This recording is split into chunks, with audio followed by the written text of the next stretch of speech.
Because of these problems, private markets often undersupply public goods.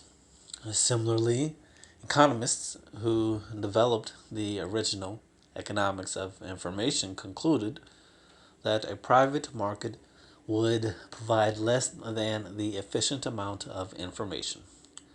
These theoretical considerations suggest that an unregulated market will undersupply creative works that embody ideas, such as science, inventions, books, and paintings.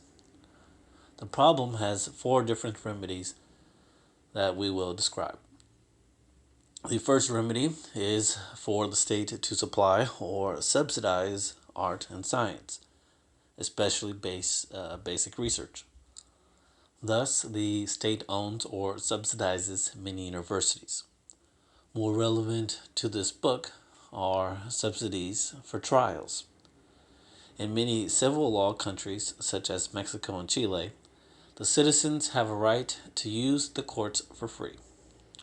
In the United States, litigants are assessed court fees, but fees fall short of court costs, so trials are subsidized. In Chapter 10, we will argue that common law precedents are a valuable stock of ideas. From this fact, we will conclude that U.S. courts should stop subsidizing the resolution of private disputes and continue subsidizing the creation of legal precedents. The second remedy is charitable contributions. A great tradition in the United States and some other countries, but not all, is the expectation that wealthy people will make substantial voluntary contributions to the arts and sciences. Besides social norms requiring such gifts, the tax system in the United States allows for the deduction of charitable donations from the donor's taxable income. In practice, the charitable deduction means that donors contribute roughly two-thirds of the donation's value, and the U.S. Treasury contributes the other one-third. Other countries, such as Switzerland, do not allow such deductions, apparently because of sentiment that the state, not the rich, should control the arts and sciences. Charity, however, enjoys this significant advantage over government. Donors monitor the use of their money by their favorite charities more carefully than taxpayers monitor the government's use of taxes, and monitoring reduces waste. The third remedy, broadly described as trade secrets protection, comes from contract and tort law. An employee or contractor with a Silicon Valley company is routinely required to sign a non disclosure agreement, an NDA. In an NDA, the employee or contractor promises not to disclose any of the company's secrets. For example, the company or contractor promises not to speak or write about the company's machinery, equipment, research, or business practices. Trade secrets protection ideally prevents the transmission of information and allows its producer to appropriate its value. Trade secrets laws, however, have weaknesses that impair their effectiveness. Assume that inventor A employs person B who signs an non disclosure agreement,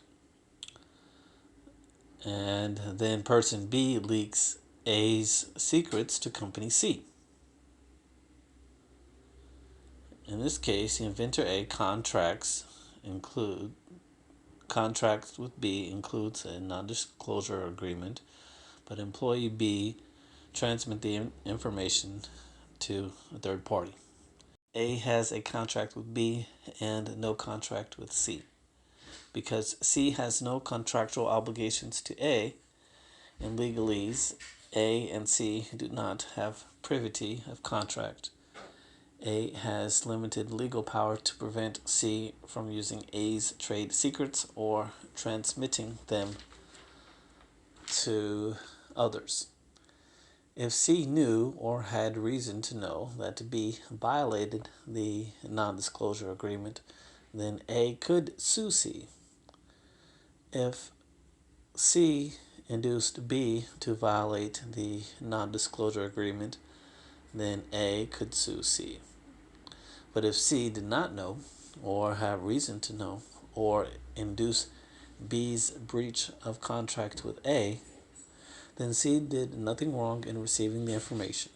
Furthermore, if the information has thoroughly leaked and become common knowledge in the industry, anyone can use it for free, even if they know that the information originally escaped into the public sphere by breach of contract.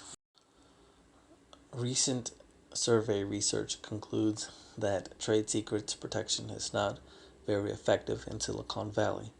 In reality, employees change jobs frequently in Silicon Valley, and they carry many of the old firm's secrets to the new firm. In fact, many Silicon Valley employees do not understand when they breach trade secrets laws, partly because these laws depart so far from business practices in Silicon Valley. The fourth remedy, which usually supplements trade secrets protection, is intellectual property law. In addition to non-disclosure agreements with his employees, associates, and business customers, inventor A may try to obtain a patent, copyright, or trademark. If his application succeeds, A will have property rights in the information that he produced. For this reason, these three bodies of law belong to the study of intellectual property, which is our next topic. WebNote 5.1, we discussed the burgeoning law and economics literature on trade secrets on our website.